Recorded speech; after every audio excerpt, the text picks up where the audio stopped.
Dear students, आज हम 11th class biology से चैप्टर नंबर 22 जो कि लास्ट चैप्टर रहेगा केमिकल कोऑर्डिनेशन एंड इंटीग्रेशन के बारे में डिस्कस करेंगे। और ये चैप्टर मेनली 3 पार्ट में रहेगा। और जो फर्स्ट पार्ट है उसमें हम मेनली जो एंडोक्राइन ग्लैंड्स हैं, हार्मोन्स हैं, वो देखेंगे। एंडोक्राइन ग्लैंड्स की पोजीशन कहाँ कहाँ पे है वो समझेंगे। और उसके बाद जो मेन हम 3 ग्लैंड स्टडी करेंगे फर्स्ट पार्ट में, जो कि हाइपोथैलेमस ग्लैंड है, पिट्यूटरी ग्लैंड है और पीनल ग्लैंड है। इन तीनों ग्लैंड्स के हम हार्मोन देखेंगे, कौन से हार्मोन ये सिक्रीट करती हैं। और साथ में इनके हार्मोन्स में यदि डिसफंक्शन हो जाता है, यदि ये ठीक ढंग से काम नहीं कर पाती हैं ग्लैंड्स, तो डिसऑर्डर्स क्या क्या क्रिएट होते हैं वो हम फर्स्ट पार्ट में डिस्कस करेंगे। बाकी जो सेकंड और थर्ड पार्ट रहेगा उसमें जो बाकी ग्लैंड्स हैं वो हम एक एक करके डिस्कस करते चले जाएंगे। तो स्टार्ट करते हैं इंट्रोडक्शन से। Neural system provide a point two point rapid coordination among organs and is fast but short lived. जो न्यूरल कंट्रोल एंड कोऑर्डिनेशन हमने जो प्रीवियस चैप्टर डिस्कस किया था उसमें देखा था कि जो न्यूरल जो नर्व होती हैं, न्यूरॉन्स होती हैं, वो कैसे एक दूसरे के साथ पॉइंट टू पॉइंट अटैच होती हैं, जिसकी वजह से वहाँ पे जो सिग्नल हैं वो फास्ट तो होते हैं लेकिन सिग्नल कम ही टाइम तक वहाँ पे सर्वाइव करते हैं। लंबे टाइम तक यदि सिग्नलिंग चाहिए हमको तो वहाँ पे नर्व फाइबर्स हैं वो, दूसरी कंडीशन क्या है उनकी, do not innervate all cells of the body. वो सारे के सारे जो बॉडी की सेल्स हैं उनके साथ वो इनर्वेट का मतलब है संपर्क नहीं साधते हैं। और इसी चीज़ के लिए cellular function need to be continuously regulated. लेकिन जो सेलुलर फंक्शंस होते हैं उनको लगातार रेगुलेट करना पड़ता है, उनके काम को लगातार देखना पड़ता है। तो इसके लिए special kind of coordination and integration has to be provided. तो एक स्पेशल प्रकार का कोऑर्डिनेशन का मतलब होता है जो एक समन्वय सारे ऑर्गन्स के बीच में, एक मेलजोल। और इंटीग्रेशन का मतलब संपर्क, मतलब एक यूनिट के रूप में वो काम करें सारे ऑर्गन। तो उसके लिए एक स्पेशल काइंड मैकेनिज्म चाहिएगा। और ये फंक्शन है वो हार्मोन्स के द्वारा कैरी किया जाता है। Neural and endocrine system jointly coordinate and regulate physiological function in the body. तो जो न्यूरल सिस्टम है, नर्वस सिस्टम है और जो एंडोक्राइन सिस्टम है, दोनों मिलके पूरी बॉडी के जो फंक्शंस हैं, जो इंटरनल ऑर्गन्स हैं फिजियोलॉजिकल, जो वो अलग अलग एक्टिविटी करते हैं, तो उनके काम को कंट्रोल एंड कोऑर्डिनेट करते हैं। उसके बाद एंडोक्राइन ग्लैंड्स एंड हार्मोन्स, इनके बारे में देखते हैं हम। एंडोक्राइन ग्लैंड्स लैक डक्ट्स, तो इनको डक्टलेस ग्लैंड भी बोलते हैं। तो एंडोक्राइन और एक्सोक्राइन ग्लैंड ये हमने प्रीवियस चैप्टर्स में भी डिस्कस किए हैं। एक्सोक्राइन ग्लैंड्स के पास डक्ट होती हैं जो इंजाइम सिक्रेट करती हैं, जबकि एंडोक्राइन ग्लैंड्स के पास डक्ट नहीं होती हैं जो कि वो अपना सिक्रीशन है ब्लड के अंदर सिक्रेट करती हैं, इसलिए उनको डक्टलेस ग्लैंड भी बोलते हैं। दियर सिक्रीशन आर कॉल्ड हार्मोन्स, और इनके सिक्रीशन जो भी ये सब्सटेंस सिक्रीट करती हैं तो उनको हम हार्मोन बोलते हैं। तो हार्मोन क्या है, क्लासिकल डेफिनेशन, जो पुरानी डेफिनेशन है वो क्या कहती है, chemical produced by endocrine glands, वो केमिकल सब्सटेंस, वो रसायन जो कि एंडोक्राइन ग्लैंड सिक्रीट करती हैं। रिलीज इनटू द ब्लड, जो ब्लड में सिक्रीट किए जाते हैं, मतलब रिलीज किए जाएंगे। और ब्लड ही क्या करता है फिर उसको, जो भी टारगेट ऑर्गन है जहाँ पे उस हार्मोन को काम करना है तो वहाँ पे उनको लेके जाता है। डिस्टेंटली का मतलब है दूर स्थित होते हैं ये टारगेट ऑर्गन, कहाँ से, जहाँ से हार्मोन को सिक्रीट किया जाता है, मतलब एंडोक्राइन ग्लैंड से ये ज़्यादा दूर प्रेजेंट होते हैं, इसलिए ब्लड में इनको सिक्रीट किया जाता है और ब्लड ही क्या करता है फिर इनको टारगेट ऑर्गन में पहुंचाता है। हार्मोन की जो साइंटिफिक डेफिनेशन है वो क्या है, non nutrient chemicals which act as intercellular messengers. जो अब जो मॉडर्न डेफिनेशन है हार्मोन की, वो हम क्या समझते हैं उसमें कि ये नॉन न्यूट्रिएंट, मतलब इनके अंदर कोई पोषक तत्व नहीं होता, केमिकल सब्सटेंस होते हैं ये। और जो कि इंटरसेलुलर का मतलब बिटवीन टू सेल्स, दो सेल्स के बीच में मैसेंजर का काम करते हैं, मैसेज लेके जाते हैं। प्रोड्यूस्ड इन ट्रेस अमाउंट, और ये बहुत ही कम मात्रा में पैदा किए जाते हैं। Invertebrates possess invertebrates possess very simple endocrine systems with few hormones. जो इनवर्टिब्रेट्स होते हैं, जो कि नॉन कोऑर्डिनेट्स में आते हैं, जिनके पास वर्टिब्रल कॉलम नहीं होती, तो उनके पास भी एंडोक्राइन सिस्टम होता है लेकिन वो बहुत ही ज़्यादा सिंपल होता है और कुछ ही हार्मोन है वो सिक्रेट किए जाते हैं। जबकि जो वर्टिब्रेट्स होते हैं उनके पास बहुत ही ज़्यादा केमिकल सब्सटेंस हैं वो रिलीज किए जाते हैं, जो कि हार्मोन के रूप में काम करते हैं और पूरी बॉडी को कोऑर्डिनेट एक यूनिट के रूप में काम करवाते हैं। उसके बाद हम ह्यूमन एंडोक्राइन सिस्टम है वो डिस्कस करते हैं। constituted by endocrine glands and hormone producing diffused tissue cells located in different part of our body। तो हमारे शरीर में अलग अलग जगह पे कुछ सेल्स या फिर कुछ टिश्यू प्रेजेंट होते हैं जो कि एंडोक्राइन ग्लैंड का काम करते हैं और वो हार्मोन प्रोड्यूस करते हैं। तो ग्लैंड्स के कौन सी हमारे शरीर में, पिट्यूटरी ग्लैंड जिसको मास्टर ग्लैंड बोलते हैं, क्योंकि यही ग्लैंड है सारी ग्लैंड्स के काम को देखती हैं। जिस किसी भी ग्लैंड से जो भी हार्मोन सिक्रीट करवाना है तो पिट्यूटरी ग्लैंड उसके पास सिग्नल भेजती हैं। उसके बाद है penal gland, thyroid gland, adrenal gland, pancreas, parathyroid, thymus, gonads, जो जिसमें टेस्टिस मेल में आ जाते हैं, ओवरीज फीमेल में आ जाती हैं। तो ये मेन एंडोक्राइन ग्लैंड्स का काम करती हैं। इसके अलावा कुछ हार्मोन्स हैं वो गैस्ट्रो इंटेस्टाइनल ट्रैक, जो कि डाइजेस्टिव ट्रैक होता है, उसके अंदर जो स्टमक है और इंटेस्टाइन है तो वो भी सिक्रीट करती हैं। लीवर भी कुछ हार्मोन्स है वो सिक्रीट करता है। किडनी है, हार्ट है, तो ये भी कुछ हार्मोन सिक्रीट करते हैं जो कि अलग अलग रोल प्ले करते हैं। तो ये भी हम डिस्कस करेंगे एक एक करके, इन सारी ग्लैंड्स के बारे में हम पढ़ेंगे। तो सबसे पहले हम इनकी लोकेशन देखते हैं, जो एंडोक्राइन ग्लैंड्स हैं कहाँ कहाँ प्रेजेंट होती है। जैसे ये ह्यूमन बॉडी है तो इसमें जहाँ से ये जो पॉइंट आ रहा है तो वहाँ पे अलग अलग लोकेशन है। जैसे हाइपोथैलेमस ग्लैंड है तो वो ब्रेन में प्रेजेंट होती है, ब्रेन का ही पार्ट होता है और ब्रेन में आता है हाइपोथैलेमस, जिसको सुपर मास्टर ग्लैंड बोलते हैं। पिट्यूटरी ग्लैंड के फंक्शन को भी ये हाइपोथैलेमस ग्लैंड ही क्या करती है, कंट्रोल करती है। उसके बाद है जो पिट्यूटरी ग्लैंड है और जो हाइपोथैलेमस ग्लैंड है ये हेड रीजन में ही होती हैं। और उसके बाद हेड रीजन में एक पीनल ग्लैंड भी प्रेजेंट होती है। उसके बाद जैसे ही हम नेक वाले रीजन में आते हैं तो वहाँ पे थायराइड ग्लैंड होती है, जो बाइलोब्ड ग्लैंड होती है, जो कि ट्रैकिया होता है, ट्रैकिया के सराउंडिंग में रहती है, जो विंड पाइप होती है। उसके बाद है पैनक्रियाज। पैनक्रियाज हमने डाइजेस्टिव सिस्टम में भी देखा है, जो कि अलग अलग एंजाइम भी सिक्रीट करती है और हार्मोन भी सिक्रीट करती है, इसलिए इसको मिक्सोक्राइन ग्लैंड बोलते हैं। उसके बाद मेल में टेस्टिकल्स होते हैं जो कि टेस्टोस्टेरोन हार्मोन सिक्रीट करते हैं। और जो थाइमस है वो हार्ट के पास प्रेजेंट होती है। एड्रेनल ग्लैंड किडनीज के ऊपर प्रेजेंट होते हैं। और जो ओवरीज हैं वो फीमेल में प्रेजेंट होती हैं, जो कि अलग अलग जो हार्मोन सिक्रीट करती हैं, वो भी हम देखेंगे। तो स्टार्ट करते हैं सबसे पहले हाइपोथैलेमस से। तो hypothalamus basal part of diencephalon, forebrain का बिल्कुल बेसल पार्ट होता है, बेस में प्रेजेंट होता है। Regulates a wide spectrum of body functions, मतलब बहुत ही बड़े लेवल पे अलग अलग फंक्शन है बॉडी के, वो देखता है, उनको रेगुलेट करता है। Contain several group of neurosecretory cells called nuclei which produce hormones. तो इनके पास कुछ न्यूरोसिक्रेटरी सेल्स प्रेजेंट होती हैं जिनको न्यूक्लियाई बोलते हैं, सेल का नाम ही न्यूक्लियाई है, और जो कि हार्मोन सिक्रीट करती हैं। Hormones regulate synthesis and secretion of pituitary hormones. तो जो इसके हार्मोन होते हैं वो डायरेक्ट पिट्यूटरी हार्मोन्स के ऊपर काम करते हैं, मतलब उनकी सिक्रेशन करवाते हैं पिट्यूटरी ग्लैंड से। तो पिट्यूटरी ग्लैंड के जितने भी काम होते हैं वो हाइपोथैलेमस ग्लैंड ही कंट्रोल करता है, इसलिए इसको सुपर मास्टर ग्लैंड बोलते हैं, क्योंकि मास्टर ग्लैंड कौन है, पिट्यूटरी ग्लैंड, और उसके काम को भी देखने का काम, जो उसके हार्मोन्स को सिक्रीट करवाने का काम है, वो हाइपोथैलेमस ही कंट्रोल करता है। उसके बाद है ये जो 2 टाइप के हार्मोन सिक्रीट करता है, एक तो रिलीजिंग हार्मोन जो कि किसी भी पिट्यूटरी हार्मोन्स को रिलीज करवाता है, और इनहिबिटिंग हार्मोन का मतलब है कि पिट्यूटरी हार्मोन्स कुछ रिलीज किए जा रहे हैं उनको ये रोकता है, उनकी सिक्रीशन को इनहिबिट करता है, स्टॉप करता है। एग्जाम्पल है जैसे गोनाडोट्रोपिन रिलीजिंग हार्मोन, जिसको GnRH बोलते हैं। तो ये क्या होता है, stimulates pituitary synthesis and release of gonadotropin.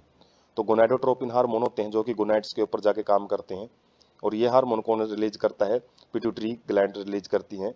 लेकिन इनके जो पिट्यूटरी ग्लैंड से जो ये हार्मोन है इनका सिंथेसिस करवाना और रिलीज करवाना कौन कंट्रोल करता है, गोनाडोट्रोपिन रिलीजिंग हार्मोन। तो एक स्टिमुलेटरी हार्मोन है, रिलीजिंग हार्मोन बोल सकते हैं। जबकि सोमैटोस्टैसिन ये क्या करता है, inhibits release of growth hormone from pituitary. Pituitary से जो ग्रोथ हार्मोन जो कि बॉडी की ग्रोथ करवाते हैं तो उनको इनहिबिट करता है, उनकी रिलीज को ये इनहिबिट करता रहता है, जो सोमैटोस्टैसिन हार्मोन होता है। तो ये दोनों हार्मोन एग्जाम्पल हम याद रख सकते हैं, हाइपोथैलेमस रिलीज करता है। These hormones originating in hypothalamic neurons pass through the axons and are released from their nerve endings। तो जो ये हार्मोन्स हैं ये हाइपोथैलेमस रीजन से, जो हाइपोथैलेमिक न्यूरॉन है वहाँ से पैदा होते हैं, और एक्सोन के जरिए, जैसे हमने जो ट्रांसमिशन पढ़ा था, जो वेसिकल्स बनते हैं, और वेसिकल से फिर ये हार्मोन्स को जो नर्व एंडिंग्स हैं, जो नोब होते हैं एक्सोन नोब्स, उनसे किसके पास भेजा जाता है, पिट्यूटरी ग्लैंड्स के पास भेजा जाता है। मतलब डायरेक्ट कनेक्शन होता है, यहाँ पे ब्लड की जरूरत नहीं होती कि ब्लड हाइपोथैलेमस हार्मोन को पिट्यूटरी के पास लेके जाता है। डायरेक्ट कनेक्शन होता है पिट्यूटरी का और हाइपोथैलेमस रीजन का। These hormone reach pituitary gland through a portal circulatory system and regulate the function of anterior pituitary. तो पोर्टल सर्कुलेटरी सिस्टम का मतलब वहीं पे एक कनेक्शन होता है इनके बीच में। मतलब ऐसा नहीं कि पूरी बॉडी के अंदर ये हार्मोन सर्कुलेट करते हैं, केवल जो हाइपोथैलेमस और पिट्यूटरी के बीच में ये हार्मोन सर्कुलेट करेंगे। और जिस कनेक्शन के जरिए ये दोनों ग्लैंड्स आपस में जॉइंट होती हैं तो उसको पोर्टल सर्कुलेटरी सिस्टम बोलते हैं। और क्या करता है ये, एंटीरियर पिट्यूटरी, पिट्यूटरी जब हम पढ़ेंगे तो उसके दो लोब होते हैं, एंटीरियर एंड पोस्टीरियर। तो ये एंटीरियर पिट्यूटरी के हार्मोन्स को रेगुलेट करता है। Posterior pituitary is under direct neural regulation of hypothalamus. तो जो पोस्टीरियर पिट्यूटरी है वो हाइपोथैलेमस के साथ डायरेक्ट कनेक्शन बनाती है, बिल्कुल वहां पे तो पोर्टल सिस्टम की भी जरूरत नहीं पड़ती, बिल्कुल इंटरकनेक्टेड होते हैं एक दूसरे के साथ। जबकि जो पोर्टल सर्कुलेटरी सिस्टम होता है वो इसको एंटीरियर पिट्यूटरी के साथ कम्युनिकेशन करने में, इनर्वेशन करने में मदद करता है। उसके बाद है जो हम लोकेशन देख सकते हैं हाइपोथैलेमस की, जो ब्रेन के बीचों बीच जो स्ट्रक्चर हाईलाइट कर रखी है वो हाइपोथैलेमस रीजन है। और 3D व्यू देख सकते हैं, जो स्कल है, स्कल के अंदर जो यहाँ पे एक रेड कलर का डॉट मिलेगा बीचों बीच, तो वो रेड कलर का जो डॉट दिखाई दे रहा है वो क्या है, हाइपोथैलेमस रीजन है। और जो अलग अलग ये काम करता है, जैसे जो एजिंग वगैरह है, एजिंग मतलब जो भी सेल ग्रोथ वगैरह करवाता है, इम्यून रिस्पॉन्स है, अलग अलग एंटीबॉडीज क्रिएट करता है, कार्डियोवैस्कुलर हीमोस्टेसिस का मतलब है जो भी एक बीटिंग वगैरह होती है, हार्ट बीट्स उनको ये लगातार एक रेगुलर वे में कंट्रोल करता है। उसके बाद जो फीटस डेवलपमेंट होता है, एम्ब्रियोजेनेसिस, वो करवाता है।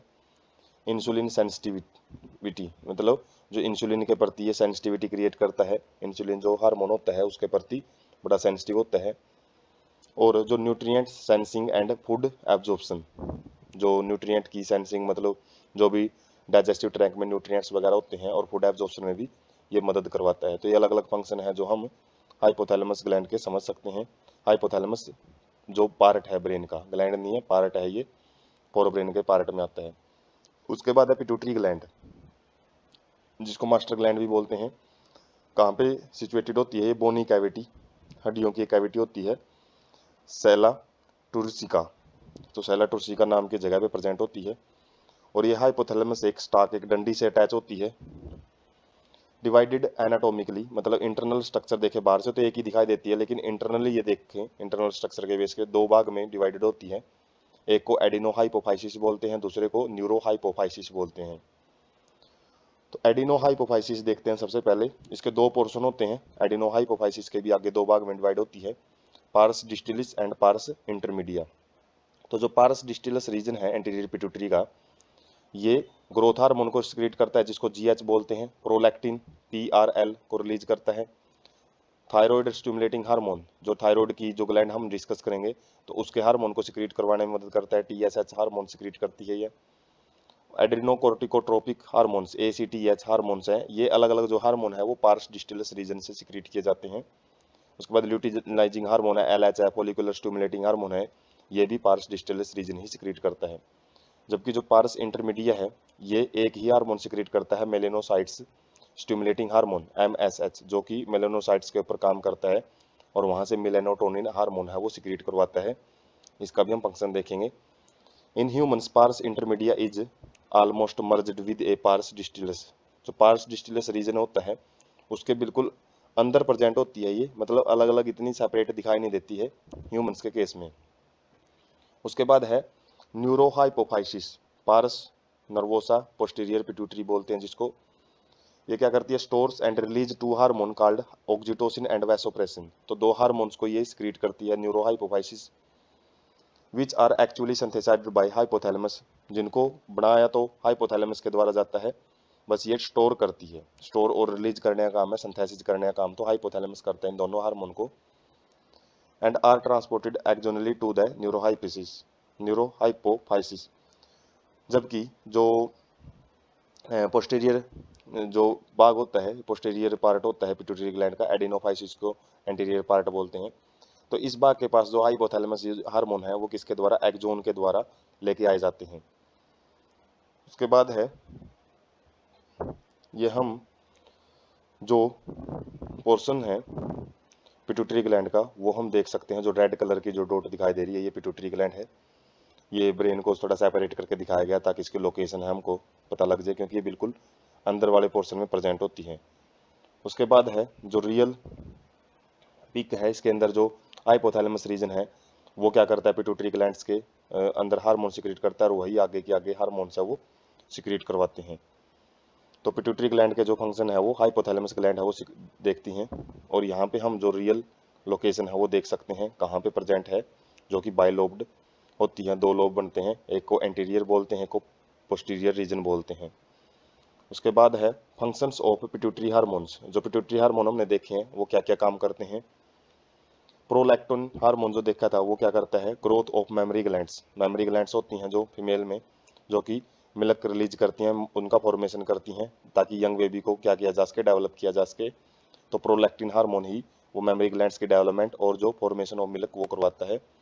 TSH टेस्टिकुलर स्टिमुलेटिंग हार्मोन क्या करते हैं, ये synthesis and secretion of thyroid hormone from the thyroid stimulating hormone है ये TSH, थायराइड स्टिमुलेटिंग हार्मोन, जो कि थायराइड के ऊपर जाके काम करता है और थायराइड से जो भी थायराइड ग्लैंड होती है उससे थायराइड हार्मोन थायरोक्सिन जैसे हम देखेंगे आगे तो वो रिलीज करवाता है। उसके बाद है ACTH एडिनो कोर्टिकोट्रोपिक हार्मोन। ये क्या करता है, कुछ स्टीरॉयड हार्मोन होते हैं उनकी सिक्रीशन करवाता है ये glucocorticoid from the adrenal cortex. तो ये भी ग्लैंड होती हैं एड्रेनल कोर्टेक्स जो कि किडनी के ऊपर प्रेजेंट होती हैं, इनके भी फंक्शन देखेंगे तो तब समझेंगे जो ग्लूकोकोर्टिकोइड है वो आगे क्या काम करते हैं। LH and FSH luteinizing hormone and follicular stimulating hormone, ये क्या करते हैं, stimulate gonadal activity and hence called gonadotropins. तो ये जो ओवरी और टेस्टिस है उनकी एक्टिविटी को स्टिमुलेट करते हैं, उनसे हार्मोन रिलीज करवाते हैं, इसलिए इनको गोनाडोट्रोपिन हार्मोन बोलते हैं। मेल के अंदर जो LH है वो एंड्रोजन्स की सिक्रीशन करवाता है, उनकी सिंथेसिस करवाएगा, बनवाएगा पहले, उसके बाद उनको सिक्रीट करवाएगा टेस्टिस से, जो एंड्रोजन हार्मोन होते हैं। और FSH क्या करवाता है, FSH एंड जो एंड्रोजन होते हैं वो स्पर्मेटोजेनेसिस, मतलब जो स्पर्म की फॉर्मेशन होती है टेस्टिस के अंदर, जो मेल गैमेट होता है उसकी फॉर्मेशन को करवाने का, उसको रेगुलेट करवाने का काम FSH करता है। जबकि फीमेल में जो LH ल्यूटिनाइजिंग हार्मोन है वो ओव्यूलेशन करवाता है। ओव्यूलेशन मतलब ओम रिलीज करवाएगा, किससे, मैच्योर फॉलिकल से। जो फॉलिकल जब मैच्योर हो जाती हैं, अलग अलग स्टेजेज होती हैं, primary follicle, secondary follicle, tertiary follicle, तो मैच्योर फॉलिकल से जो ग्राफियन फॉलिकल कहते हैं, मैच्योर ग्राफियन फॉलिकल्स, तो उनसे ओम को रिलीज करवाएगा। और ओम को रिलीज करने के बाद जो स्ट्रक्चर बच जाती है ग्राफियन फॉलिकल की, उसको कॉर्पस ल्यूटियम बोलते हैं। और ये कॉर्पस ल्यूटियम को मेंटेन करवाने का काम भी LH हार्मोन ही करता है। और ये किससे बनता है, ग्राफियन फॉलिकुलर फॉलिकल से बनता है आफ्टर ओव्यूलेशन। ओव्यूलेशन के बाद जब भी जो स्ट्रक्चर बच जाती है ग्राफियन फॉलिकल की वो कॉर्पस ल्यूटियम बनाती है। FSH फॉलिकुलर स्टिमुलेटिंग हार्मोन क्या करता है, जो अलग अलग फॉलिकल्स हैं जैसे बताइए प्राइमरी, सेकेंडरी, टर्सरी फॉलिकल, तो उनकी ग्रोथ को और उनकी डेवलपमेंट को जो कंट्रोल करता है कौन, FSH फॉलिकुलर, नाम में ही पता लग रहा है फॉलिकुलर स्टिमुलेटिंग हार्मोन, तो फॉलिकल्स की ग्रोथ को देखता है ये फीमेल्स के अंदर। उसके बाद है MSH मिलानोसाइट स्टिमुलेटिंग हार्मोन। तो क्या करता है, मिलानोसाइट जो मिलानिन सिक्रीटिंग सेल्स होती हैं, मिलानिन कंटेनिंग सेल्स, उनसे मिलानोस जो मिलानिन हार्मोन है वो सिक्रीट करवाता है, जो कि स्किन की जो पिगमेंटेशन है, जो कलर है स्किन का, जो डार्क कलर है, लाइट कलर है, वो मिलानिन की वजह से ही होता है, तो उसको सिक्रीट करवाता है ये। उसके बाद ऑक्सीटोसिन, तो ये क्या करता है, stimulation contraction of smooth muscles of our body. हमारी बॉडी के अंदर जितनी भी स्मूथ मसल्स होती हैं, नॉन स्ट्रिक्टेड मसल्स, उनकी कॉन्ट्रैक्शन करवाने का काम करता है। फीमेल के अंदर ये विगरस कॉन्ट्रैक्शन करवाता है, किसकी, यूट्रस की, मतलब बहुत तेज कॉन्ट्रैक्शन करवाएगा यूट्रस की, कब, जब चाइल्ड बर्थ हो रहा होता है डिलीवरी के टाइम पे। और साथ में milk injection from the memory gland, memory gland से क्या करवाता है, मिल्क इंजेक्शन होता है जो जो मिल्क ताकि सिक्रेट किया जा सके उसकी। ऑक्सीटोसिन को इसलिए बर्थ हार्मोन भी बोलते हैं क्योंकि ये बर्थ के टाइम पे रिलीज किया जाता है। उसके बाद vasopressin anti diuretic hormone ADH, जो कि हमने एक्सक्रीटरी सिस्टम में भी डिस्कस किया था। तो क्या करता है, रीएब्जॉर्प्शन ऑफ वाटर, वाटर की जो रीएब्जॉर्प्शन है उसको करवाता है। Electrolytes by the DCT and reduce loss of water through the urine, urine के द्वारा जो लॉस ऑफ वाटर है उससे बचाता है, जिसको डाययूरेसिस बोलते हैं। डाययूरेसिस का मतलब है loss of water through urine, और उससे बचाता है, तो इसलिए इसको एंटी डाययूरेटिक हार्मोन भी बोलते हैं। और इसका काम क्या होता है, वाटर को रीएब्जॉर्ब करवाना। और ये बात हमने जो एक्सक्रीटरी सिस्टम है वहाँ पे डिटेल में देखी थी। उसके बाद है पिट्यूटरी ग्लैंड्स के जो भी अलग अलग हार्मोन हमने देखे हैं, तो वो हम यहाँ से भी समझ सकते हैं। जैसे ACTH है, एड्रेनल कोर्टेक्स के ऊपर काम करता है। MSH है, वो स्किन के ऊपर काम करता है। GH ग्रोथ हार्मोन है, वो बोन्स के ऊपर काम करता है, बोन्स से ग्रोथ वगैरह उनकी करवाता है। मसल्स के ऊपर भी काम करता है साथ में। TSH है जो thyroid stimulating hormone, thyroid glands के ऊपर काम करेगा। गोनाडोट्रोपिन्स है, वो टेस्टिस एंड ओवरीज के ऊपर काम करते हैं। और ADH जो किडनी के ऊपर एंटी डाययूरेटिक हार्मोन है, किडनी के ऊपर काम करता है जाके। और प्रोलैक्टिन एंड ऑक्सीटोसिन क्या करते हैं, ये जो मेमोरी ग्लैंड्स हैं, ब्रेस्ट हैं, उनके ऊपर काम करते हैं। साथ में ऑक्सीटोसिन है, वो यूट्रस के अंदर काम करता है, कहाँ पे, चाइल्ड बर्थ के टाइम पे। उसके बाद है डिसऑर्डर्स ऑफ पिट्यूटरी हार्मोन्स। जो पिट्यूटरी हार्मोन्स है उसके अंदर जो वो ठीक ढंग से जब पिट्यूटरी ग्लैंड काम नहीं कर पाती है, या फिर ज़्यादा हार्मोन वगैरह सिक्रीट कर दिए जाते हैं, कई बार हार्मोन कम सिक्रीट किए जाते हैं, तो उनकी वजह से जो बीमारियां हैं वो कौन कौन सी देखने को मिलती है, डिसऑर्डर्स कौन से देखने को मिलेंगे। जिजेंटिज्म, ये क्या होता है, over secretion of growth hormone. जब ज़्यादा ग्रोथ हार्मोन सिक्रेट कर दिए जाते हैं तो बॉडी एबनॉर्मली ग्रोथ कर जाती है, मतलब ज़्यादा हाइट में भी ग्रोथ देखने को मिलेगी, और जो बॉडी ऑर्गन है वो ज़्यादा ग्रो कर जाते हैं इसमें। तो जिनमें जैसे हाइट कुछ पर्सन की बहुत ज़्यादा हो जाती है, जैसे जो ग्रेट खली हैं उनकी हाइट है वो जिजेंटिज्म की वजह से ही है, एक डिसऑर्डर ही बोलेंगे उसको। ड्वार्फिज्म क्या है, जब ये ग्रोथ हार्मोन कम सिक्रेट होते हैं तो उसकी वजह से जो ग्रोथ है वो स्टंट रह जाती है, मतलब जो पर्सन है वो बोना बनेगा इसमें। और एक्रोमेगली, ये क्या होता है, excess secretion in adult resulting in several disfigurement. तो अडल्ट के अंदर जब ये हार्मोन्स हैं, ग्रोथ हार्मोन, ये ज़्यादा सिक्रेट हो जाते हैं तो उसकी वजह से जो आकृति है वो अजीब सी बनती है, विच में लीड टू सीरियस कॉम्प्लिकेशन, जिसकी वजह से जो कुछ जटिलताएं हैं, कुछ ज़्यादा कॉम्प्लिकेशंस भी हो सकती हैं, प्रीमैच्योर डेथ भी करवा सकती हैं ये, यदि चेक नहीं किया जा सके इनको टाइम पे। Disease is hard to diagnose in early stages, इनको अर्ली स्टेजेज में बहुत मुश्किल हो जाता है इनका पता लगाना बीमारी है या नहीं है।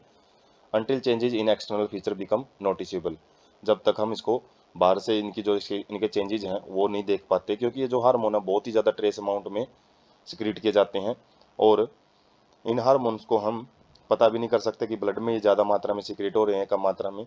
तो इसकी वजह से इनको नोट करना बड़ा मुश्किल है, ये तभी पता लगते हैं जब ये बाहर जो फीचर्स हैं, एक्सटर्नल फीचर्स, उनमें इनका चेंजेज है दिखाई देते हैं।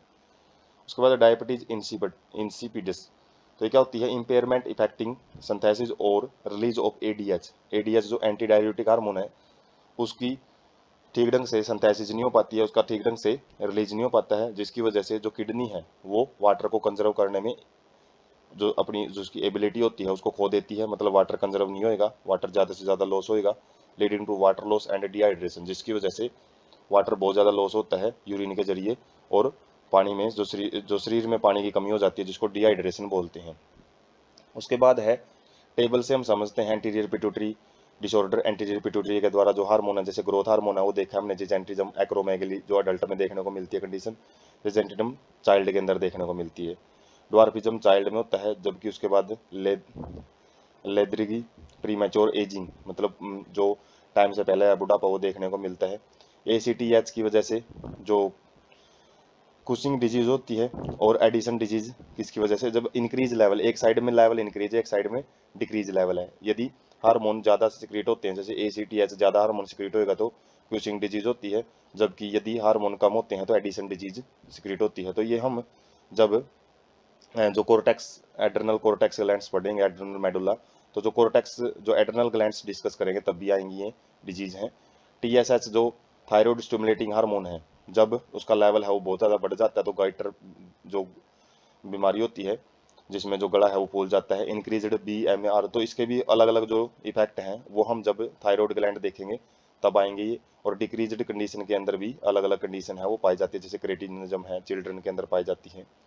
प्रोलैक्टिन एमनियोरिया बीमारी होती है यदि ज़्यादा सिक्रीट होता है, और यदि डिक्रीज्ड लेवल है तो जिसकी वजह से जो मिल्क है वो बहुत कम प्रोड्यूस होता है। लेट प्यूबरिटी, इनफर्टिलिटी का मतलब है कि प्यूबरिटी या लेट उसमें आती हैं, और इनफर्टिलिटी बांझपन भी हो सकता है। ल्यूटिनाइजिंग हार्मोन है, इससे क्या होता है, यदि ज़्यादा सिक्रेट होता है तो मेंस्ट्रुअल साइकिल है वो डिस्टर्बेंस होएगा फीमेल के अंदर, और एमनियोरिया और इम्पोर्टेंस, तो ये डिजीज है वो देखने को मिलती है। तो डिजीज के नाम हम याद रख सकते हैं इसमें, हालांकि एनसीईआरटी में इतनी ज़्यादा डिजीज वगैरह का कोई जिक्र नहीं है। तो यदि ये नीट वगैरह के पर्पज़ के लिए यदि आप तैयारी कर रहे हैं तो ये हार्मोन्स की जो अलग अलग डिजीज हैं, ज़्यादा सिक्रेट होने की वजह से, कम सिक्रेट होने की वजह से, वो याद रख सकते हैं। इसी प्रकार से जो पोस्टीरियर रीजन होता है उसके अंदर जो हार्मोन है जैसे ऑक्सीटोसिन और एडीएच, तो इनके ज़्यादा होने की वजह से ऑक्सीटोसिन है, इसके ज़्यादा रिलीज होने की वजह से चाइल्ड बर्थ के अंदर प्रेसिपिटेट्स वगैरह देखने को मिलते हैं और एक्सेस मिल्क है वो प्रोड्यूस होता है। प्रोलोंग्ड चाइल्ड बर्थ जैसे डिक्रीज्ड यदि लेवल है, तो प्रोलोंग्ड चाइल्ड बर्थ का मतलब है चाइल्ड बर्थ के टाइम पे बहुत ज़्यादा प्रॉब्लम होती है। डिमिनिस्ड मिल्क, जो मिल्क है वो कम प्रोड्यूस होता है। एडीएच हार्मोन यदि ज़्यादा सिक्रेट होता है तो बीपी वगैरह है इंक्रीज हो जाएगा, क्योंकि ज़्यादा वाटर को एब्जॉर्ब किया जाएगा, जिसकी वजह से यूरिनरी आउटपुट है वो कम हो जाती है, यूरिन कम बनता है। एडिमा मतलब वाटर बहुत ज़्यादा होएगा शरीर में, तो जो जो अलग अलग टिश्यू होते हैं उसके अंदर ये फिल होना शुरू हो जाता है, और SIADH भी डिजीज है वो देखने को मिलती है। बाकी यदि डिक्रीज्ड लेवल है एडीएच का तो उसे डायबिटीज इंसिपिड्स जो हमने देखा है, डाइल्यूट यूरिन बनता है, बहुत ज़्यादा यूरिन के अंदर वाटर का कंटेंट ज़्यादा मिलेगा, और इंक्रीज यूरिन आउटपुट, जो यूरिन है वो ज़्यादा बनता है। तो ये पोस्टीरियर पिट्यूटरी डिसऑर्डर्स हैं जो कि हम नाम याद रख सकते हैं कि इंक्रीज और डिक्रीज लेवल में क्या क्या बनते हैं। उसके बाद नेक्स्ट पीनल ग्लैंड। तो ये पीनल ग्लैंड कहाँ पे स्थित होती है, फोर ब्रेन के डोर्सल साइड में प्रेजेंट होती है, मतलब बैक साइड में प्रेजेंट होती है। सिक्रीट ए हार्मोन, तो ये एक हार्मोन सिक्रीट करती है जो मिलेटोनिन होता है। मिलेनिन एक अलग हार्मोन है जो कि स्किन रिलीज करती है, स्किन पिगमेंटेशन के लिए जरूरी होता है, जबकि जो मिलेटोनिन है ये अलग अलग फंक्शन करता है, जैसे regulated 24 hour diurnal rhythm of our body, जो हमारा पूरा का पूरा एक साइकिल होता है, रूटीन होता है हमारा 24 घंटे का, जो शरीर अलग अलग एक्टिविटी करता है पूरे दिन में, और डेली एक जैसी एक्टिविटी रहती है।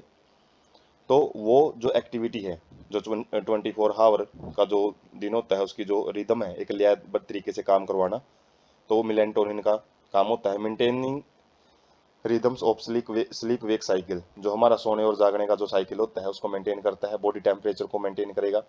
इन्फ्लुएंस मेटाबॉलिज्म, मेटाबॉलिज्म है उसको ये कम ज़्यादा कर सकता है। पिगमेंटेशन में भी रोल प्ले करता है, स्किन पिगमेंटेशन होती है जो, हेयर पिगमेंटेशन, दोनों आ जाते हैं। Menstrual cycle as well as our defence capability, तो साथ में जो मेंस्ट्रुअल साइकिल होता है फीमेल के अंदर उसको, और जो डिफेंस कैपेबिलिटी का मतलब जो हमारा इम्यून सिस्टम है उसमें भी ये रोल प्ले करता है। उसके बाद पीनल ग्लैंड की हम लोकेशन देख सकते हैं, ये भी हेड रीजन में प्रेजेंट होता है, और यहाँ पे अलग अलग रीजन दिखाए गए हैं ब्रेन के, ब्रेन स्टेम है, पिट्यूटरी ग्लैंड्स हैं, हाइपोथैलेमस रीजन है, थैलेमस रीजन है, और कॉर्पस कोलोसम है, ये जो हम जो ब्रेन है उसके अंदर भी देखा था जो प्रीवियस चैप्टर है। और पिनल ग्लैंड है, इस ये जो ब्लू कलर का पोर्शन है जो यहाँ पे डिनोट किया गया है वो पिनल ग्लैंड है। मिलेटोनिन सिक्रेट करता है, मिलेटोनिन की स्ट्रक्चर दे रखी है, और इसका काम क्या होता है, जो स्लीप वेक साइकिल है, जो सोने और जागने का जो एक साइकिल होता है हमारी बॉडी में, तो उसको कंट्रोल करता है। और यहाँ पे बिल्कुल हाईलाइटेड व्यू है पिनल ग्लैंड का, वो देख सकते हैं। और यहाँ पे भी पिनल ग्लैंड का एक रियलिस्टिक पिक है, इसका जो शेप होती है तो वो कैसी होती है, पाइन नट्स जैसी शेप होती हैं, जो भी पिनल ग्लैंड है उसकी शेप की बात कर रहे हैं। और यहाँ पे अलग अलग जो फंक्शन है, फोटो प्रोटेक्शन, लाइट से बचाना है, जैसे protection against oxidative stress, oxidation की वजह से यदि शरीर में ज़्यादा ऑक्सीडेटिव एजेंट्स हो जाते हैं तो उसकी वजह से जो तनाव होता है, इंडक्शन ऑफ डीएनए रिपेयर वगैरह करवाता है, डीएनए यदि टूट फूट जाता है। रेगुलेशन ऑफ बैरियर फंक्शन, जो बैरियर फंक्शन होते हैं अलग अलग इम्यून सिस्टम में उनको रेगुलेट करता है। एड्रनल एडेक्जिनियल फंक्शन है उनको देखता है। रेगुलेशन ऑफ मिलेनिन पिगमेंटेशन, जो मिलेनिन की पिगमेंटेशन है तो वो मिलेटोनिन के द्वारा भी की जाती है। थर्मो रेगुलेशन, जो बॉडी टेम्परेचर है उसको मेंटेन रखता है। रेगुलेशन ऑफ वेस्कुलेचर, तो वेस्कुलेचर को भी ये रेगुलेट करने का काम करता है। Regulation of skin, immune system and metabolic regulation, तो ये अलग अलग जो फंक्शंस हैं वो हम यहाँ पे ध्यान में रख सकते हैं।